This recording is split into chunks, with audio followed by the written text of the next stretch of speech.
கார்த்திகை பெண்களுக்கு பெருமை சேர்க்கும் வகையில் திருக்கார்த்திகை தீபம் நம்ம 3 நாள் நம்மளுடைய வீட்டில் நம்ம சிறப்பாக கொண்டாடுறோம். இது முருகருக்கே உரிய பெருமையும் கூட. இந்த மாதிரி கார்த்திகை மாதத்தோடைய விசேஷங்கள் பலன்கள் நிறைய சொல்லிட்டே போகலாம்.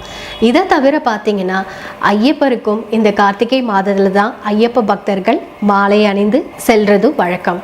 இந்த மாதிரி கார்த்திகை மாசத்தோட சிறப்புகள் பல வகை இருக்குங்க. இப்போ நம்ம அடுத்தது முருகப்பெருமானுக்கு நம்ம ஏன் தேனும் தினைமாவும் வச்சு படைக்கிறோம் அப்படின்ற தகவலை பார்க்கலாம். பொதுவாகவே அந்த காலத்தில் பார்த்தீங்கன்னா 5 வகை நிலங்களில் குறிஞ்சி, முல்லை, மருதம், நெய்தல், பாலை இந்த மாதிரி நிலங்கள் தான் அதிகமாக காணப்பட்டது.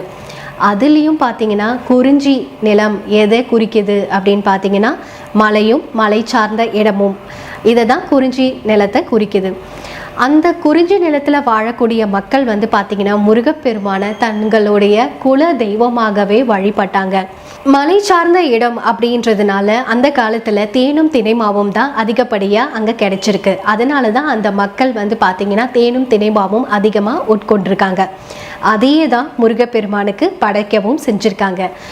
இதை நினைவூட்டும் வகையில் தான் அந்த காலத்துலேருந்து இப்போ வரைக்கும் பார்த்தீங்கன்னா மகா கந்த சஷ்டி அன்னைக்கு நம்ம தேனும் தினைமாவும் வச்சு படைக்கிறோம்.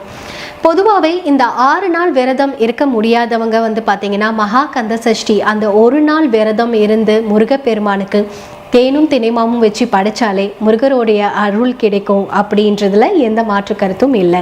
அதனால உங்ககிட்ட எது இருக்கோ இல்லையோ முக்கியமாக நீங்கள் முருகருக்கு இந்த தேனும் தினைமாவும் வச்சு படைங்க. நிச்சயமாக உங்களோட பிரார்த்தனைகளும் வேண்டுதல்களும் முருகப்பெருமான் நிறைவேற்ற